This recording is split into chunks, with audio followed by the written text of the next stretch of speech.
안녕하십니까? 자, 여러분들 해양수산부 소속으로 초원경찰을 모집하는 부분에 있어서 강의를 맡게 된 송광호입니다. 일단 만나뵙게 돼서 반갑습니다. 여러분들이 이 초원경찰 부분은 기존의 초원경찰과 관련된 시험들이 각 지방자치단체나 기관별로 사실은 공개 채용으로 많이 있었습니다. 물론 이제 문제는 비공개인 경우들이 많았었죠. 그래서 실제로 어느 정도 난이도인지에 대해서는 좀 논란이 좀 있었고요. 그 다음에 이제 시험 과목도 초원경찰에 있어서는 이제 이 각 지역이나 혹은 주관 부서나 혹은 기관 단체마다 과목이 조금씩은 좀 달랐습니다. 그런데 이제 공통적인 부분들은 초원경찰법이 일단 기본적으로 들어갑니다. 근데 여러분들 하필이면 이제 해양수산부 소속으로 초원경찰을 지금 현재 채용을 하겠다. 이래서 이제 여러분들이 이제 실시를 하게 되었는데요. 그런다 하더라도 기본적으로는 초원경찰법은 일단 배우셔야 되는 겁니다. 근데 여러분들 시험 과목을 여러분들이 이제 구체적으로 이제 이야기를 잠깐 해보죠. 시험 과목을 여러분들이 가만히 들여다보면 초원경찰법 안에 내용을 여러분들이 조금 더 들여다보시면 아시겠지만 초원경찰법은 경비구역 범위 내에서 초원경찰은 무슨 법을 집행하게 돼 있어요? 경찰관 직무집행법을 집행하게 돼 있어요. 그래서 여러분들 1과목, 제1과목에 초원경찰과 경찰관 직무집행법이 들어 있어요. 이 두 과목이 합쳐서 30문항이 출제되는 것으로 기준이 마련되어 있습니다. 그것은 그만한 이유가 사실은 있는 것이죠. 그래서 초원경찰법 안에 내용을 들여다봤더니 경비구역 안에 경찰관 직무집행법을 집행하더라. 단 이때 예외가 하나 있습니다. 수사활동은 하실 수는 없습니다. 그거는 제외된다라고 하부 규정에 들어 있거든요. 그리고 이제 또 하나는 여러분들이 알아두셔야 할 것은 어차피 해양수산부 소속으로 그 안에 배치가 되는 각 지방해양수산청이나 혹은 국립수산과학원 그리고 국립해양치기정보 같은 이런 특수기관들의 초원경찰로 배치가 되어 있기 때문에 해양 분야, 즉 항만 보안과 관련된 분야에 있어서는 결과적으로 보안 업무와 관련이 있기 때문에 결과적으로 관련 법률을 여기에 집어넣습니다. 그래서 제2과목 안에 보면 국제 항해 선박 및 항만 시설의 보안에 관한 법률이라 그래서 20문항이 출제가 되게 되어 있어요. 그래서 이렇게 합치면 이제 50문항이 여러분들에게 출제가 되게 됩니다. 자, 그리고 이제 여러분들이 이 안에 보면 이제 체력 시험이나 이런 부분들도 과목에 포함이 되어 있거든요. 그래서 뭐 달리기도 있고, 물론 이제 달리기도 단거리, 장거리, 100m, 1000m 뭐 이런 것들도 있죠. 그리고 잇몸 일으키기나 아니면 악력, 그리고 팔굽혀펴기 같은 이런 부분들을 기초적으로 들어가는데 문제는 이제 여러 가지 이런 체력 과정 중에 일부가 이 안에 또 들어가는 것이 내용이 되어 있습니다. 그래서 체력 또한 들어갑니다. 그래서 머릿속에 들어있는 지식만을 테스트하는 것은 아니다. 그래서 일반적으로 뭐 공무원 시험하고 비슷한 패턴의 일단 결과를 나타냅니다. 더더군다나 이게 해양수산부 소속으로 국가기관 안에 들어있는 청원경찰이다 보니까 국가공무원법상 결격사유 같은 부분들도 여기에 따지게 됩니다. 그래서 여러분들이 안에 또 이제 말씀을 드릴 기회가 있겠지만 결격 사유가 있으시면 곤란합니다. 그래서 국가공무법 제33조 부분도 여러분들이 꼭 기억을 해야 되는 그런 내용들이고요. 그리고 이제 여러분들이 2차에서 어떤 체력을 보게 되는데 기준이 이미 마련되어서 발표는 된 상태이죠. 자, 그리고 여기서 이제 특징이 또 하나가 있습니다. 여러분들이 여기 보시면 이 청원경찰법이라고 되어 있지만 실제로는 법률도 있고요. 이게 이제 법률이죠. 그 다음에 이제 그 밑 하부 규정으로 대통령령에 해당이 되는 시행령도 있어요. 그리고 그 밑에 이제 하부 규정으로 시행 규칙도 있습니다. 행안부령으로. 자, 이런 것들이 지금 들어 있어요. 그리고 또 하나 경찰관 직무집행법인데요. 이 경찰관 직무집행법만 알면 되냐? 아닙니다. 경찰관 직무집행법 밑에 하부 규정들이 또 있어요. 이제 가장 대표적인 게 시행령이죠. 경찰관 직무집행법 시행령이라고 해서 행안부령이 있습니다. 이거 말고 또 하나가 있어요. 이 행안부령이나 대통령령이죠. 시행령은. 그리고 또 하나의 대통령령이 있는데 위해성 경찰 장비 사용 기준 등에 관한 규정이라고 하는 대통령령이 또 하나 붙이고 있습니다. 그래서 어차피 여러분들은 경찰과 관련된 활동을 하시게 됩니다. 그렇기 때문에 여기서 이제 무기를 다루시게 되는데 그때 위해성 경찰 장비 사용 기준에 관한 규정에 따라서 주의할 점들이 있어요. 이런 것들이 이제 같이 이제 보여야 될 점이 되고, 그리고 경찰관 직무집행법 안에 보면 손실보상 규정이 같이 들어있거든요. 근데 여러분들이 어차피 국가기관 일부로 활동을 하다 보니까 뭐 손실보상도 국가에 대해서 상대방이 하게 됩니다. 그래서 이제 그런 활동하고 간접적으로 연관이 되게 되죠. 그래서 이제 손실보상 관련 규정들도 같이 배우게 돼요. 그런데 이때 이제 무기나 아니면 위해성 경찰 장비 관련 부분에서는 위해성 경찰 장비 사용 기준 등에 관한 규정이라고 하는 대통령령이 따로 하부 규정이 있고요. 또 하나는 이게 손실보상이나 이런 부분들은 시행령에 별도의 규정을 갖고 있어요. 그래서 하부 규정이 두 개로 일단 벌어져 있습니다. 그 다음 이거 말고 이제 범죄 신고와 관련된 부분에 있어서의 보상금을 주는 부분이 있어요.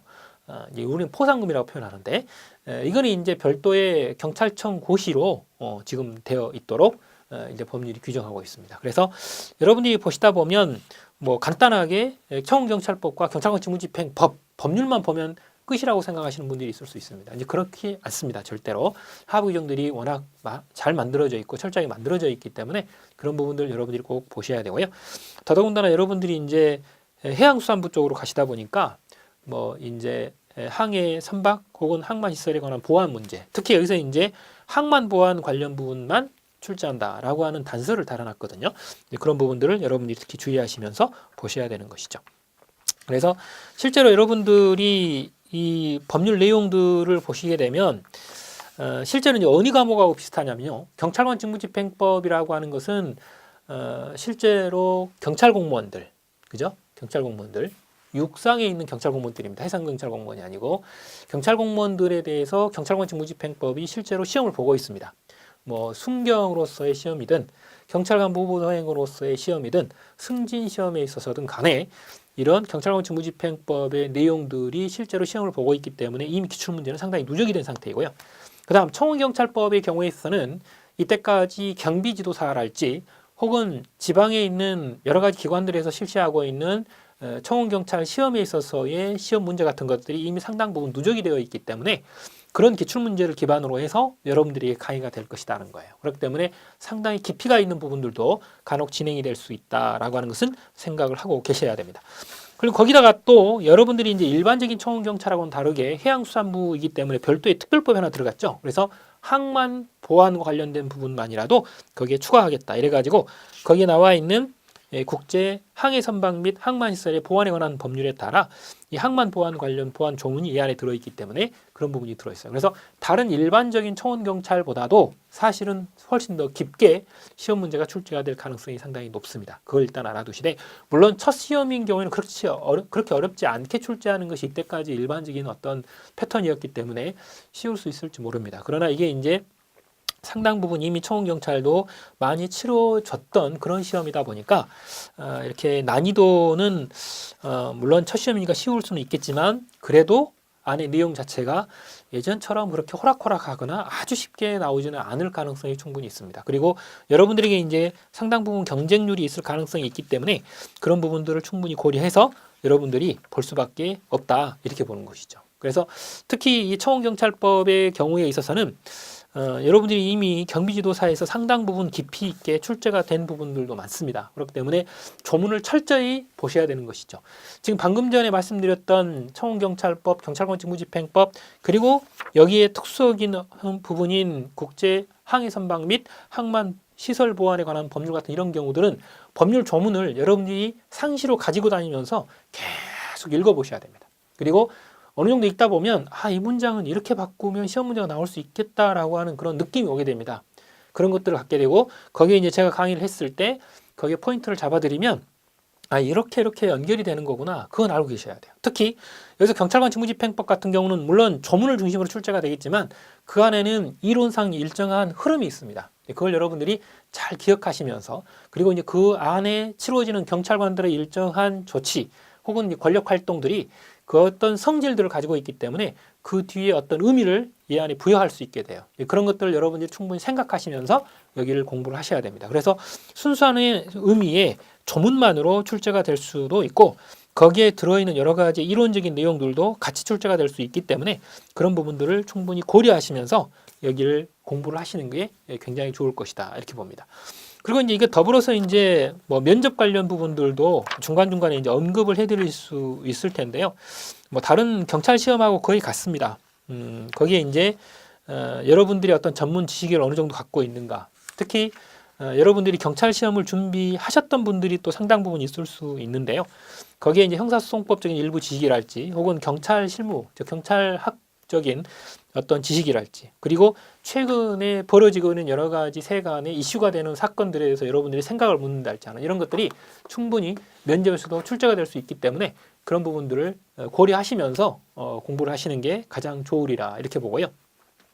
일단 고득점을 하셔야 되는 이런 성질의 과목입니다. 그렇기 때문에 여러분들이 철저하게 조문을 습득해 주시고, 그리고 강의에서 포인트를 잡아드리면 그걸 여러분들이 계속 반복을 하시는 반복이 가장 중요한 하나의 흐름이 된다. 그리고 무조건적인 암기보다는 그 안에 제가 이유를 설명을 해드린다 할지 흐름을 설명하는 판서를 하게 되면 그런 부분들을 잘 따라오시면서 여러분들이 공부를 해주시면 좋겠습니다.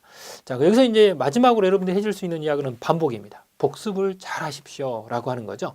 시간이 그렇게 많지 않은 상태입니다. 그리고 또 하나 여러분들이 주의할 점이 하나 있습니다. 여러분들이 보시는 법과목은요, 시간이 지나면 조문이 바뀐다는 사실입니다. 특히 경찰관 직무집행법은 2019년 6월 25일 이후에 조문이 따로 있고 6월 24일까지 쓰는 조문이 따로 있습니다.